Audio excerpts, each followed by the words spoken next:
డబ్బు, అనారోగ్యం, ఉద్యోగం, వ్యాపారం, అప్పులతో బాధపడుతున్నారా? మీకోసమే లాంచ్ యువర్ ఫ్యూచర్ ప్రోగ్రామ్. ఈ సూర్యుడు అని ఒక ఆవిడ కథ ఇది. లేడీ సూరమ్మ, సూర్యుడు అని పిలిచేవాళ్ళు చిన్నప్పుడు. సూర్యం అయి ఉంటుంది. ఆదివారం నాడు పుట్టిందని సూర్యకుమారో ఏదో పెట్టుంటారు. ఆ పేర్లని పిల్లల ఊళ్ళలో అలాగే పెద్ద సూర్యుడు. చివరికి సూరమ్మగా మారింది ఆవిడ. ఈ సూర్యుడికి మునిమనవరాలు అమెరికా బయలుదేరుతుంది. కథ ప్రారంభం ఏంటంటే, పిల్ల చక్కగా షోల్డర్ బ్యాగ్ తగిలించుకుని జీన్ ప్యాంట్ వేసుకుని బ్యాగ్ బరువుకి వంగి కాగితాలన్నీ సరి చేసుకుంటూ ఎయిర్పోర్ట్లోకి వెళ్తున్న సీన్తోని ఈ కథ మొదలవుతుంది. తల్లి తండ్రి బయట నుంచి ఉంటారు. పిల్ల లోపలికి వెళ్ళింది, మళ్ళీ బయటకు వస్తే ఇమిగ్రేషన్ అవి అయిపోయాక ఏదో వ్యవహారాలు ఉంటాయి కదా, లోపలికి వెళ్ళిపోవాలి 3 గంటల ముందు. ఓసారి వచ్చి మళ్ళీ బయట అమ్మ వాళ్ళ దగ్గర కాసేపు కొంతమంది కూర్చుంటారు, కొంతమందికి అవకాశం, సార్లు అవకాశం ఉండదు. ఆ పిల్ల కోసం వెయిట్ చేస్తూ తల్లి తండ్రి బయట ఉంటారు. ఇంకా అది బయటికి రాదు, మనం వెళ్ళిపోదాం పద్మ అంటాడు అతను. వద్దు, ఫ్లైట్ వెళ్ళేదాకా నేను ఇక్కడే కూర్చుంటా, అది రాపోయినా సరే ఫ్లైట్ వెళ్ళింది అనుకున్నాక వెళ్దామంటుంది. ఆవిడ ఒక 100 ఏళ్ళు ముందుకెళ్తుందన్నమాట. కథని ఆలోచించుకుంటూ ఉంటుంది. ప్రపంచం ఎన్ని రంగులు మార్చుకుంటుంది ఎలా అని. ఈ కథ ప్రారంభం ఇది. ఇక్కడి నుంచి సూర్యుడు కథలోకి వెళ్తాం మనం. సూర్యం ఒక బ్రాహ్మణ కుటుంబంలో 8 మంది సంతానంలో కడసారపుది, ఆఖరి పిల్ల. చాలా బొద్దుగా ముద్దుగా గుమ్మడి పండల్లే ఉండేది చిన్నప్పుడు. 5-6 ఏళ్ళు వచ్చేదాకా అక్కలు అన్నయ్యలు మోస్తూ ఉండేవాళ్ళు పిల్లని. చాలా ముద్దుగా ఉండేది. అయితే 5 ఏళ్ళు పిల్లకి, 5-6 ఏళ్ళు వచ్చాక సడన్గా తండ్రి పాము కరిచి చనిపోయాడు. తండ్రిని తీసుకొచ్చారు, డెడ్ బాడీని. పిల్లకి తెలియని అమాయకపు పిల్ల. ఎవరో ఒకళ్ళు పళ్ళు తోమటం, ఎవరో ఒకళ్ళు అన్నం పెట్టడం, జడేయటం, ఎవరో ఒకళ్ళు వదినలో అక్కయ్యలో అమ్మో ఎవరో చుట్టుపక్కల వాళ్ళు కూడా ముద్దు చేసేవాళ్ళు. ఈ తండ్రి పోయిన తర్వాత ఇది ముట్టుకోకూడదు, అవి ముట్టుకోకూడదు, బ్రాహ్మణ ఇళ్లల్లో మళ్ళు ఆచారాలు కదా. ఇదేంటంటే, ఇప్పుడు ఈ కథ నేను చెప్తున్నాను, అది నేను ఓన్ చేసుకుంటున్నానని భావించద్దు. ఆ పుస్తకం చదివితే అందులోకి వెళ్తారు మీరు, ఎవ్వరు చదివినా సరే. అక్కడ ఇలా ఉండేవి ఆ పద్ధతులు, అవే. ఇంకా కొన్ని చోట్ల ఇప్పటికీ ఉన్నాయి అవే పంథాలు, ఇప్పటికీ ఉన్నాయి. అంత తీవ్రంగా లేవు. పాతకాలంలో కొంత అవేర్నెస్ లేకపోవటం, చదువు లేకపోవటం, ఆడవాళ్ళకి మాట్లాడే అవకాశాలు లేకపోవటం, వాటన్నిటి వల్ల ఎంత దుర్భరమైన జీవితాలు గడిపేవాళ్ళు కనపడుతుంది అందులో మనకి. మనం కూడా కొంతమంది రిలేట్ అవుతాం. మన అమ్మమ్మల నాటి జీవిత కథ ఇదే ఉండేది అని మనకు తెలుస్తుంది. లేటెస్ట్ పిల్లలకి తెలియదు. మనం ఏం పొందేమో ఇవాళ మనకు అర్థమవుతుంది. ఏవేవో కావాలనుకుంటున్నాం ఇప్పుడు. అసలు మనకు వెనక వాళ్ళకి ఇందులో ఏ ఒకటి లేదు. శ్వాస పీల్చుకునే అవకాశం కూడా లేనంత దౌర్భాగ్యపు జీవితాల్లో ఉండేవాళ్ళు ఆడవాళ్ళు. అది మనకు అర్థమవుతుంది అన్నమాట. మనం ఎంత ముందుకు వచ్చేసామా అనిపిస్తుంది. వంటిళ్లల్లో కాదు, పెరళ్లల్లో ఉండే జీవితాలు అది కనపడుతుంది అన్నమాట. అయితే ఈ తండ్రి చనిపోయింది. ఆ 10వ రోజున తల్లికి జుట్టు తీయించేస్తారు. ఆ తల్లిని చూసి పిల్ల ఏడుస్తుంది. ఆ తల్లి దగ్గరికి వెళ్ళదు. ఆవిడ చక్కగా పెద్ద ముడి, చుట్టూతా పువ్వులు, ముక్కుకి బేసరి, అడ్డబాస, మెళ్ళలో కంటే జిగిని నాను అన్నీ వేసుకుని, పట్టుగాజులు, చేతి నిండా గాజులు, మట్టెలు, పాంజేబులతో ఉండే తల్లి. తెల్లటి గుండు లోపల ఉండాలి, వెనకాల ఎవరికీ కనపడకూడదు. పిల్ల తల్లి దగ్గరికి వెళ్ళటానికే బెదురుతుంది. 5-6 ఏళ్ల వయసు వచ్చేసరికల్లా అప్పటిదాకా అందరూ ఎత్తుకుని ముద్దు చేసి సౌభాగ్యంగా చూసిన పిల్లకి ఒక్కసారి జీవితంలో ఉండే దౌర్భాగ్యపు స్థితి ఏమిటో తెలిసిపోతుంది. మడి, సంటు, సొంటు, వదిన్లు, అన్నయ్య, అమ్మ తమంతా మైలవాళ్ళు. అక్కయ్యలు, మావయ్యలు, అత్తయ్యలు అంతా మడివాళ్ళు. వాళ్ళు వేరు, వీళ్ళు వేరు. విడిగా తినాలి, ఏమీ ముట్టుకోకూడదు, ఏమీ చేయకూడదు. అప్పటిదాకా అమ్మాయి జీవితంలో లేవు, అప్పుడే తెలుసుకుంది. తండ్రి పోయిన ఏడాది లోపలనే పెళ్లి చేద్దామంటాడు. చిన్నన్నయ్య చాలా కరుకైనవాడు. 3 అన్నయ్యలు, 4 అక్కయ్యలు. రెండో అన్నయ్య కొంచెం కరుకైనవాడు. పెద్దన్నయ్యకి పెళ్ళయింది, ఆయన వేరే ఉంటాడు. రెండో అన్నయ్య వీళ్ళతో పాటు. మూడో అన్నయ్యకి బుల్లన్నయ్య కూడా పెళ్ళవుతుంది, ఆయనకి పిల్లలు లేరు. రెండో అన్నయ్య ఏంటంటే కరణి, వాళ్ళ నాన్నలాగానే బ్రాహ్మణ్య స్మార్థం ఇది చేసేవాడు, పౌరోహిత్యం చేసేవాడు. పిల్ల పెళ్లి చేసేద్దామంటారు. మేనమామలు వాళ్ళు అంతా ఏమో ఇప్పుడు వద్దు, ఏడాది లోపల ఎందుకు, కన్యాదానానికి ముందు మీ నాన్న 3 కన్యాదానాలు చేశాడు కదా, వద్దంటారు. ఇంకో 2 ఏళ్ళు గడుస్తాయి ఇట్లాగే. తల్లికి ఏమీ మాటలేలేవు. అంతకుముందు ఆవిడ జుట్టున్న చంద్రవంకలు అవి అలంకరించుకున్న బుర్ర ఉంచుకుని భర్త ఏది చెప్తే అది వినేది. ఇప్పుడు కొడుకుల చేతిలోకి వచ్చేసింది ఆవిడ. వాళ్ళు ఏం చెప్తే అది వినాలి. 8వ ఏట సూర్యుడికి పెళ్లి చేశారు. చక్కగా నోములు వ్రతాలు అవి ఇవి చేయించారు. సరదాగా అత్తగారింటికి వెళ్ళి వచ్చేది. సన్నగా పొడుగ్గా ఉన్న పిల్లవాడు 14-15 ఏళ్ల పిల్లాడు, చదువుకుంటున్న పిల్లాడు, ఒక్కడే కొడుకు. ఆ సంబంధం కుదిర్చారు.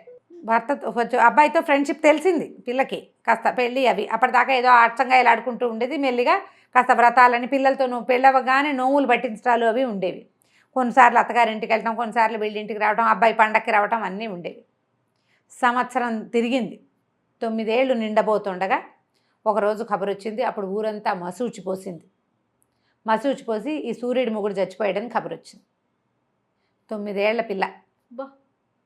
ఇక ఏముంది, వైధవ్యం. తీసుకెళ్ళారు, కాలువకి తీసుకెళ్ళటం. 10వ రోజున తీసుకెళ్ళి సూత్రాలు గీత్రాలు అన్నీ తీసేస్తారు. తెల్లగుడ్డ, రంగుల పరికిణీళ్ళు కట్టుకోకూడదు, చీర కట్టడం నేర్చుకోవాలి, పరికిణీళ్ళు కట్టుకోకూడదు, లంగాలు వేసుకోకూడదు, తెల్ల చీరే కట్టుకోవాలి. సడన్గా తన జీవితం ఎందుకు మారిపోయిందో అమ్మాయికి అర్థం కాదు. అసలు అంత ఊహ కూడా లేదు. తల్లిలాగా తను కూడా ఉండాల్సి వస్తుంది. ఇక పొద్దున్నే ఎవరికి కనపడకూడదు, ముగ్గేయకూడదు, అవి చేయకూడదు, ఎవరికి కనిపించకూడదు, వంట చేయకూడదు, అన్ని పనులు చేయాలి కానీ ఎవరికి కనపడకూడదు, దొడ్లోనే ఉండాలి, ఇంట్లోకి రాకూడదు, తెల్లవారు లేవగానే అన్నయ్యలకి వదినలకి కనపడకూడదు. ఇదివరకు అట్లాగా పెద్దవాళ్ళు 6 చదువుతా అవి చదువుతా ఇవి చదువుతా అచ్చంగా ఇలా ఆడుకుంటా కుదరదు. పని చేసుకోవాలి అంతే. ఇక జీవితం లేదు.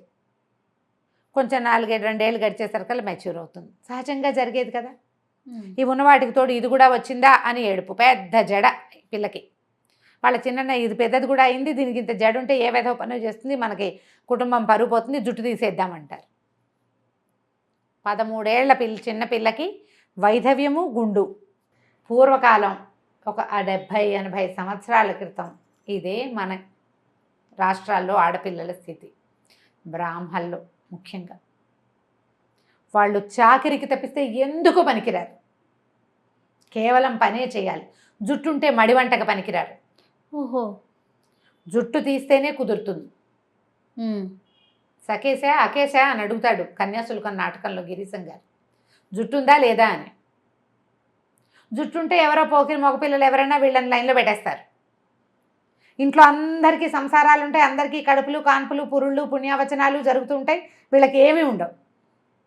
ఎవరో ఒకళ్ళు వీళ్ళ అశక్తతని ఆసరా తీసుకుంటారు. ఆసరా తీసుకున్న వాడి దౌర్భాగ్యుడు బాగానే ఉంటాడు. దొరికిపోయిన పిల్లకి ప్రెగ్నెన్సీ వస్తుంది. అది తప్పదుగా. ఎంత దుర్భర పరిస్థితి కదా రమ్మగారు. అది తప్పదు కదా. అసలు అది ఎలా ఉంటుందంటే మెలిపెడుతున్నట్టుగా ఉంటుంది. ఎంత నగ్న సత్యం ఇది. తెలిసి తెలియక ఇప్పటికీ ఎవరో ఒకళ్ళ చేతులకి దొరికిపోతున్న వాళ్ళు తామని కంట్రోల్ చేసుకోలేకో, తెలివి తక్కువతనంతోటో, ఎదిరించలేకో ఇప్పటికీ అలాగే ఉన్నారు. ఇది ప్రకృతి సహజమైన వ్యవహారం. దీని నుంచి తప్పించుకోలేరు కదా. కాంక్షలు కోరికల నుంచి తప్పించుకోలేరు, దానివల్ల వచ్చే పర్యవసానాన్ని తప్పించుకోలేరు. కరెక్ట్ అండి. ఆడవాళ్ళ దౌర్భాగ్యం అక్కడుంది. అక్కడ జాగ్రత్తగా ఉండలేకపోతే మగవాళ్ళకి దొరికిపోతారు, దౌష్ట్యానికి దొరికిపోయే వాళ్ళు ఉంటారు. ఇక జుట్టు తీయించాలంటారు. జుట్టు తీయించరు, కొంతకాలం ఆగుతుంది.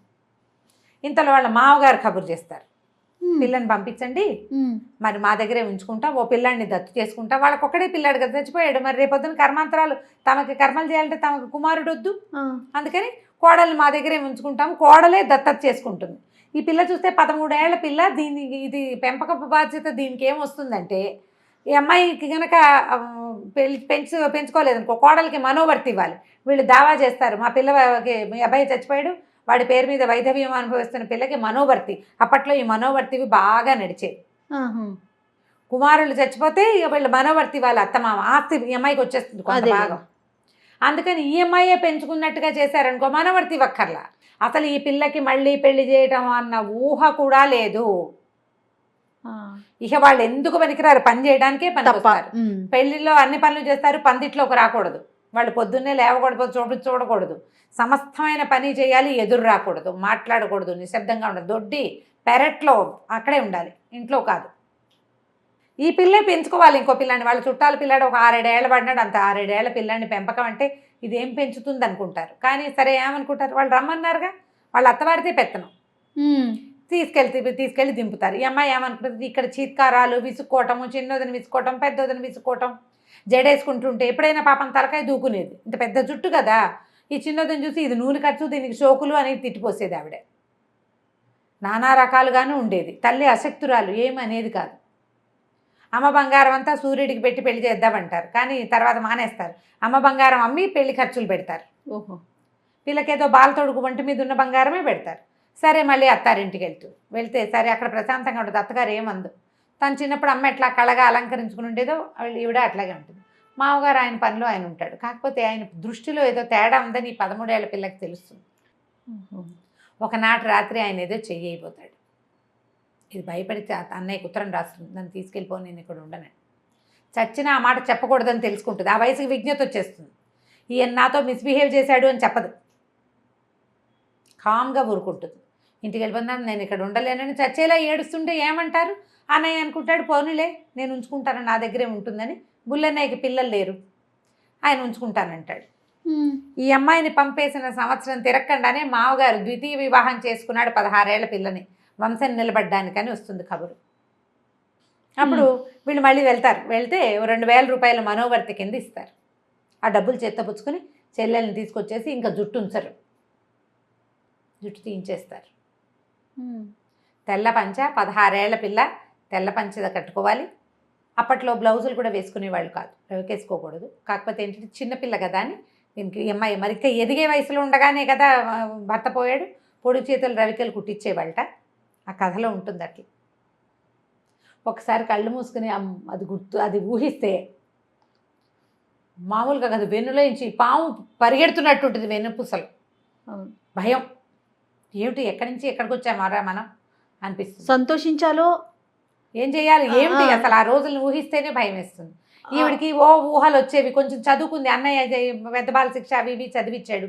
ఆ పత్రికలు ఈ పత్రికలు చదివినప్పుడు వీరేశలింగం పంతులు గారు రాజమండ్రి వెళ్ళి నా జుట్టు తీస్తున్నప్పుడు వెళ్ళి పంతులు గారి దగ్గరికి వెళ్ళిపోతే పోయేది, హాయిగా పెళ్లి చేసుకుని సుఖంగా ఉండేదాన్ని. వీళ్ళందరి దగ్గర చాకరీ చేయాల్సి వచ్చేది. టెన్నిస్ బాల్ లాగా పెద్దక్కయ్య గారింట్లో ఫంక్షను, పెళ్ళి, పేరెంటం, పురుడు పని చేయాలి. చిన్నక్కయ్య ఇంట్లో అదేదో, పెద్దక్కయ్య ఇంట్లో ఇది, అన్న ఇంట్లో ఇది, పిల్లలు పెద్దవాళ్ళు అయ్యారు, పెచ్యూర్ ఫంక్షన్స్, అన్నిటికీ పని పని పని పని పని తప్ప ఎక్కడ బహుమతి లేదు, మెప్పు లేదు, దేనికి ఒక గుర్తింపు లేదు. యంత్రాన్ని చూసినట్టు పనికి మాత్రమే గుర్తింపు. అయితే చిన్నక్కయ్య కూతురు పెళ్ళికి వెళ్తుంది. పెళ్ళిలో అంతా పనిచేశాక పెళ్ళికి వెళ్ళేటప్పుడు తెల్ల చీరలు అశుభమని మీ బావ కొనలేదే, నాదే పాత చీర, ఈసారి వచ్చినప్పుడు కొనిపెడతానని చీర కూడా కొనిపెట్టకుండా చాకరీ చేయించుకుని పంపిస్తుంది చిన్నక్కయ్య చెల్లెలు. మనుషులు వాళ్ళందరూ కూడా ఇప్పుడు మన చెల్లెలేని ఆపేక్షగా ఉండేవాళ్ళు కాదు మనుషులు. ఇప్పుడు లేరు అట్లా. ఇప్పుడు కూడా చాకరీ చేయడానికి ఒకళ్ళు ఉంటే వాళ్ళు ఒక చులకనగా ఉంటుంది. ఎవరైనా మన కింద పనిచేస్తుంటే మనకి చులకనే, కృతజ్ఞత ఉండదు. కృతజ్ఞతలు బయట వాళ్ళ మీద ప్రదర్శిస్తారు, ఇంట్లో వాళ్ళ మీద ఏం ప్రదర్శించరు. నువ్వు ఉన్నావు కాబట్టి నా పని గడిచింది అనరు. అయితే కొద్ది రోజుల తర్వాత మళ్ళీ కబురు ఏమొస్తుందంటే, ఈ చిన్నక్కయ్య కూతురు ఏ పిల్లకైతే పెళ్ళికి వెళ్ళిందో ఆ పిల్ల పురిటికి వచ్చిందని దానికి ఒంట్లో బాగుండలేదు, సాయం రమ్మంటుంది చిన్నక్కయ్య. ఆ పిల్లకి ఏదో పాపం చాలా అనారోగ్యం, ఇంత పొట్ట పీచులాగా కాళ్ళు చేతులు సన్నగా ఉండి కడుపుతో ఉంటుంది, కనడానికి సిద్ధంగా ఉంటుంది. ఆ పిల్ల డెలివరీలో పోతుంది, చచ్చిపోతుంది అమ్మాయి, అక్కయ్య కూతురు. ఈ పుట్టిన పిల్లని ఎవ్వరూ ఎత్తుకోరు, నా పిల్ల చావుకు వచ్చిందంటారు. ఈ చంటి పిల్లని ఏం చేస్తుంది, ఈ సూర్యుడే ఒళ్ళో వేసుకుని కూర్చుంటుంది. పంచదార నీళ్ళు పట్టమని చెప్తుంది మంత్రసాన్ని. 2-3 రోజులు నీళ్లు పోసి ఆ పిల్లని ఉంచుకుంటుంది ఒంట్లో. ఎవరైనా ఎత్తుకున్నా ఏడుస్తుంది ఆ పిల్ల, ఇదే ఈవిడ ఎత్తుకుంటే ఊరుకుంటుంది. ఎక్కడైనా వాళ్ళ అమ్మ వాళ్ళు తీసుకెళ్ళమంటారు. పిల్ల అత్తవారు ఈ చంటి పిల్ల నాయనమ్మ వాళ్ళు, మేము మగ పిల్లాడైతే తీసుకునే వాళ్ళం, ఆడపిల్లని మేమేం చేసుకుంటామంటారు. వాడు ఇంకో పెళ్లి చేసుకోవాలి మా వాడంటే ఇది అడ్డమంటారు. బయట పారేయమంటాడు బావ, ఈ సూర్యుడు వాళ్ళ బావ. ఈవిడ మెల్లిగా ఆ పిల్లకి పోత పాలు పోసి 10 రోజుల తర్వాత 10 రోజులు కనిపిస్తుంది. ఆ పిల్లని వదలబుద్ధి కాదు ఈవిడికి. అంతకుముందు ఎవరు పిలిచినా తిరిగేది. ఈ పిల్లని నేను పెంచుకుంటాను అన్నయ్య అని ఆ బుల్లన్నయ్యని అడుగుతుంది. అతను ఏం చేస్తాడంటే, ఈవిడ దగ్గర డబ్బు ఇచ్చారు కదా మామగారు, ఎవరికి ఇవ్వనివ్వడు, జాగ్రత్తగా దాచిపెట్టి తిప్పి మంచివాడు. ఎందుకంటే పిల్లలు లేరు, సహజంగా మంచివాడు. ఈ పిల్లతో స్నేహం చెల్లెలతోటి. ఆయన ఏం చేస్తాడంటే, సరే పెంచుకోమని చెప్పి వాళ్ళు ఈ పిల్లని క్లెయిమ్ చేయకుండా కాగితం రాయించుకుంటారు. ఇంత పెంచాక మా పిల్లని మాకు ఇచ్చేయమని వాళ్ళు అడిగితే అదేలే కాగితం రాయించుకుంటారు. కాగితంతో సరే ఆ పిల్లని తెచ్చుకొని దత్తు చేసుకుంటుంది, తనే పెంచుకుంటుంది. ఇక పిల్లని పెంచేసరికల్లా ఈ బుల్లన్నయ్య గారింటికి పిల్లని, అంతకుముందు బుల్లన్నయ్య ఇంట్లో ఉండేది కదా, ఎంతసేపు ఏడ్చేది. చంటి పిల్ల, తల్లిపాలు లేవు, ఈ పోత పాలకే దానికి ఏ కడుపులో మంట వస్తుందో పసిబిడ్డకి, తెగ ఏడ్చేది, ఏడుపు కొట్టు పిల్ల. దాంతో ఆవిడ ఈ పిల్లని పెట్టుకోవడానికి మా ఇంట్లో వీలు లేదని ఆవిడ వీలు లేదని పోట్లాడుతుంది. సరే అయితే నాకు ఇంకో ఇల్లు చూడు, నా పిల్లని పెట్టుకుంటాను నేనంటూ. ఈయన ఏం చేస్తాడంటే డబ్బులు దాచాడు కదా, ఆ సందులోనే ఆ వీధిలోనే పక్కన ఒక 3 గదుల ఇల్లు అమ్మకానికి వస్తే ఇల్లు కొనేస్తాడు. కొనేసి ఈ పిల్లని తల్లిని అక్కడ పెడతాడు. గృహప్రవేశం బుల్లన్నయ్య బుల్లొదిన చేస్తారు. వాళ్లే కూర్చుని ఈ పిల్లకి పేరు కూడా పెడతారు. కమల అని పేరు పెట్టిస్తుంది. ఆ పిల్ల చక్కగా పెరుగుతుంది. చిన్నప్పుడు ఏడుపు కొట్టుగా ఉండేది, కానీ పెద్ద అయ్యే కొందికి చక్కగా పెద్ద పెద్ద కళ్ళు, నాజుగ్గా పచ్చటి పిల్ల. స్కూల్లో చేర్పించుకుంటుంది. ఇంకా నా పిల్ల కుదరదు, ఎవరైనా పిలిచినా చంటి పిల్లని వదిలిపెట్టి నేను ఎక్కడ రాను అంటుంది. క్రమంగా పిల్లని ఎక్కడికి పంపకూడదు, ఎవరిళ్ళకి నేను వెళ్ళను, నా పిల్లని నేను చూసుకోవాలి. డబ్బులు ఉన్నాయి, తన దగ్గర డబ్బు ఉంది కదా, మావగారు ఇచ్చింది 2000 రూపాయలు అంటే ఆ రోజుల్లో ఎంతో లక్షలు అవి. ఆ డబ్బు వడ్డీకి తిప్పుతాడు అన్నయ్య. క్రమంగా పక్కన ఇంకో వాటా వేసిస్తాడు చెల్లెలకి ఆయన. ఆవిడ డబ్బులతోటి అది అద్దెకిస్తే అద్దె డబ్బులు వస్తాయి. పిల్లని చక్కగా పోతకలాగా పెంచుకుంటుంది. 4th ఫారమో ఏదో చదువులోకి వస్తుంది. పెళ్లి సంబంధాలు చూడడం మొదలు పెడుతుంది. ఈ లోపల చిన్నక్కయ్య రంగప్రవేశం చేస్తుంది. నా మనవరాలు కదా, నా చిన్న కొడుకు ఇవ్వు నీ పిల్లని అని. ఇది చదువుకుంటుంది, నీ కొడుక్కి సరిగ్గా చదువు లేదంటుంది చెల్లెలు సూర్యుడు. ఆవిడ కాదంటుంది. కాదు, వాడికి మంచివాడే, వాడికి మార్కులు రాలేదు, మాస్టర్లకి మావాడంటే గిట్టదు, అందుకని ఫెయిల్ చేశారు, వాడు సిగరెట్లు కాలుస్తాట, నాకు వద్దంటుంది ఈవిడ.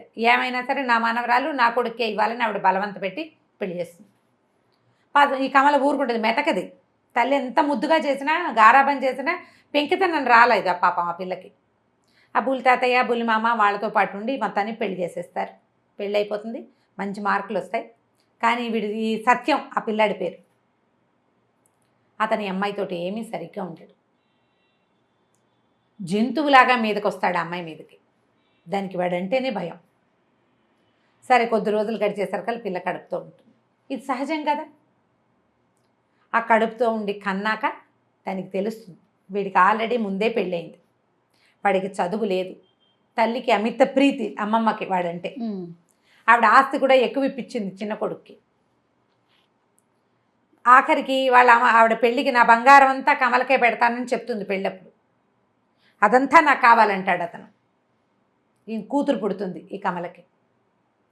మగపిల్లాడైతే వంశాంకురమని ఆశపడి వచ్చేవాడేమో అతను, రాడు ఇంకా.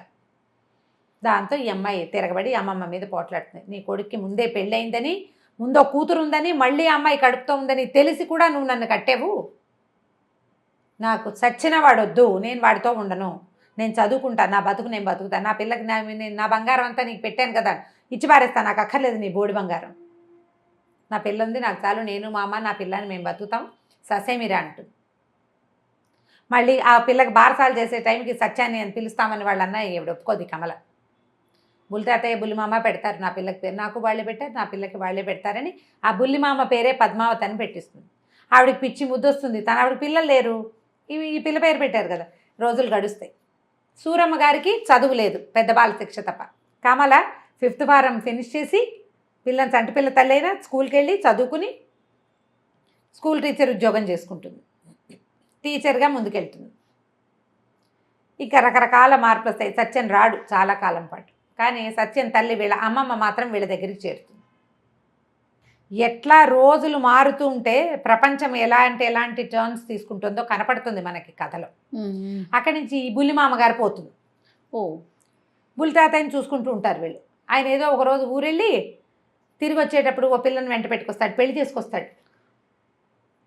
అంటే ఇప్పుడు మగవాళ్ళలో చాపల్యం పోదు. పెళ్ళాన్ని చచ్చిపోతే 70 ఏళ్ల వయసులో ఆయన 15-16 సంవత్సరాల పిల్లని పెళ్లి చేసుకుంటాడు. 9 ఏళ్ల వయసులో మొగుడు చచ్చిపోయిన సూరమ్మకి పెళ్లి చేద్దామని ఎవరు అనుకోలే. మూలను కూర్చోబెట్టారు. మగవాళ్ళు ఇలా చెయ్యొచ్చు. కానీ ఇప్పటికీ ఉంది తెలుసా రమ్మగారు, ఇప్పటికీ ఉంది. పెళ్ళైన సంవత్సరంలోపు 60 ఏళ్ళు రానివ్వండి, 70 ఏళ్ళు రానివ్వండి, సమర్థించే సమాజాన్ని కూడా చూస్తున్నాం రమ్మగారు. పిల్లలు వెళ్ళిపోతారు, రేపొద్దున ఆయనకి ఎవరు దిక్కు అనే సమాజాన్ని చూస్తున్నాం.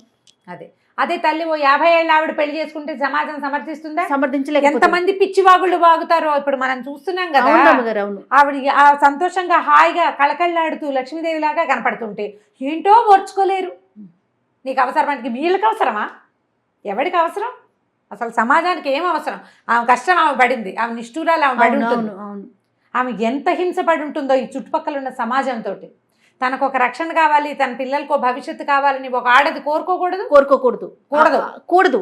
కాదు, అదే సగం- సమాజంలో సగం ఉన్నామండి. సమాజం ఆమెను సమర్థిస్తే మిగిలిన సగం సమాజం ఇంకా ఆ వెనకబడిన దౌర్భాగ్యపు బూజుపట్టిన మాష్టి భావాలతోటే ఉన్నారు.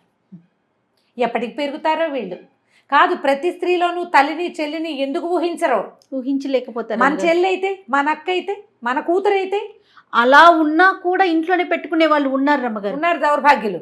మన చెల్లైనా మన తల్లైనా సరే కాలరు వాళ్ళు.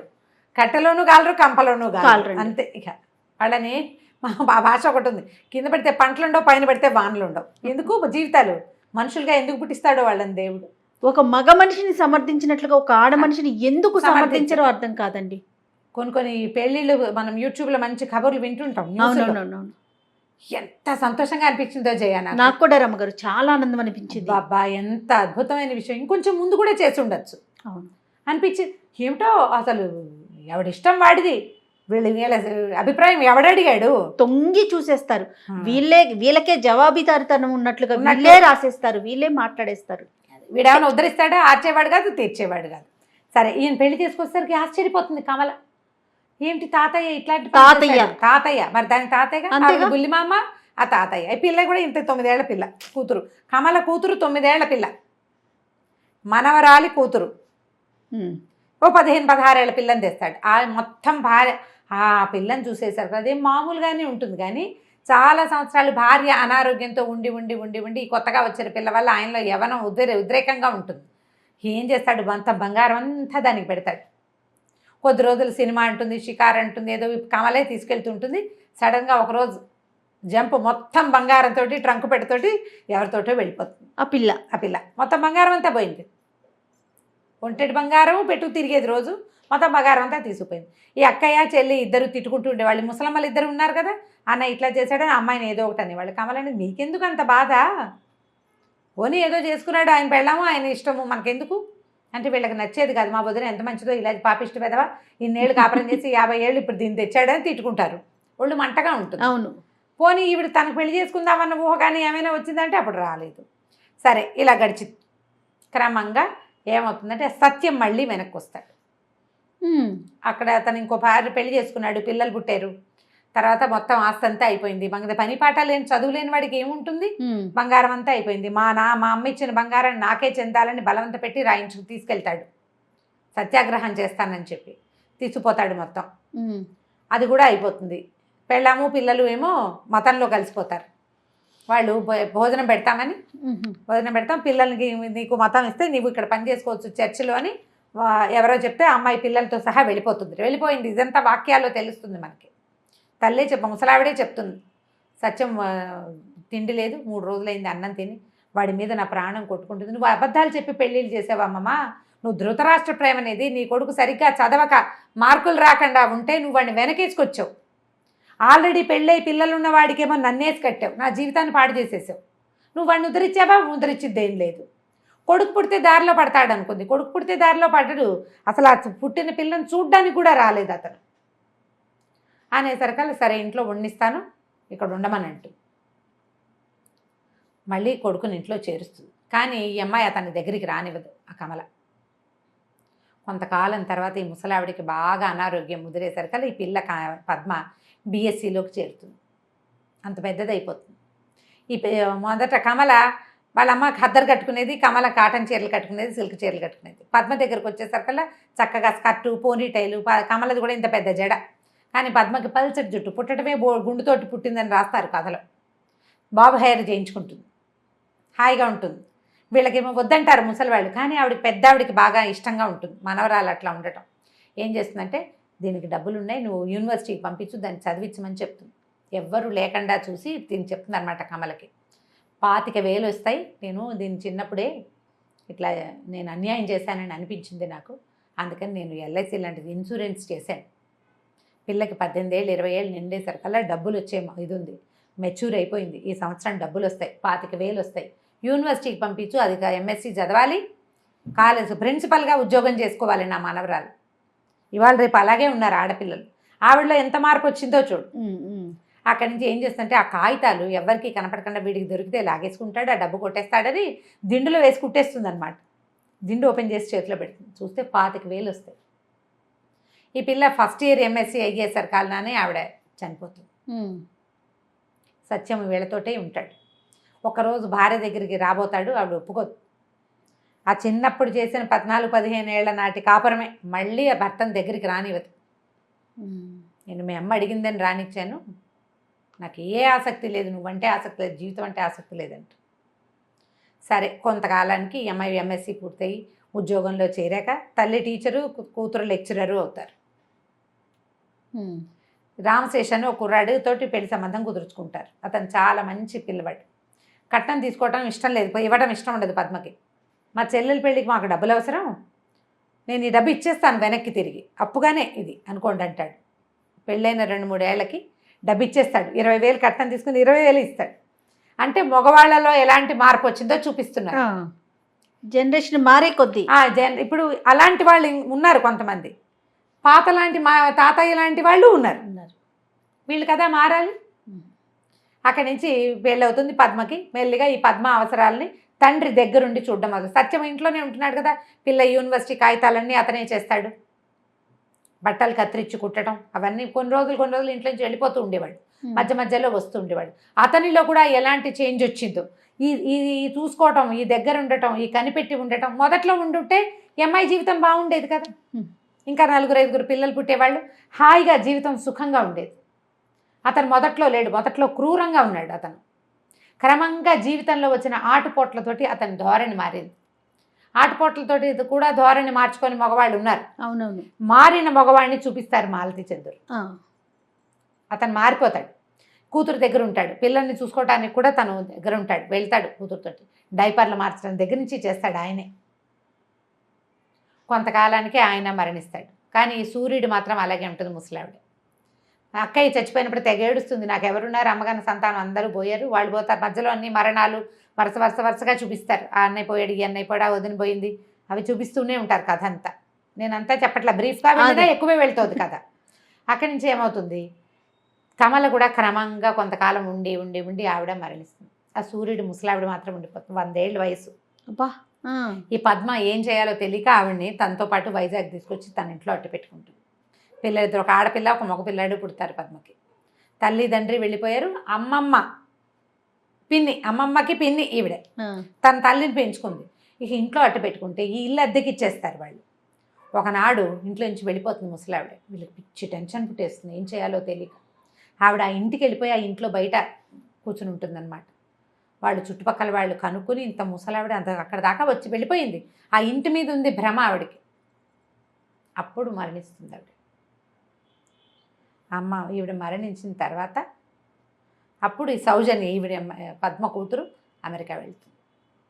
ఎక్కడ జీవితం అదే ఇంట్లో ఒక ఆవిడేమో ఇలాగా 9వ ఏటే వైధవ్యము, దుర్భరమైన జీవితము, తన డబ్బును కూడా తను స్వతంత్రంగా ఖర్చు పెట్టుకోలేని, తన పిల్లకి తనకి ఇష్టమైన చోట పెళ్లి చేయలేని, ఇలాంటి వాడికి నేను పిల్లని ఇవ్వను, నా పిల్ల నా ఇష్టం అని అనలేని దుస్థితి నుంచి అమెరికా వెళ్ళే ఆడపిల్ల వరకు జరిగిన ఈ ప్రయాణం మొత్తం ఎంత హృదయ విదారకంగా ఉంటుందో, ఎంత హృదయంగా ఉంటుందో.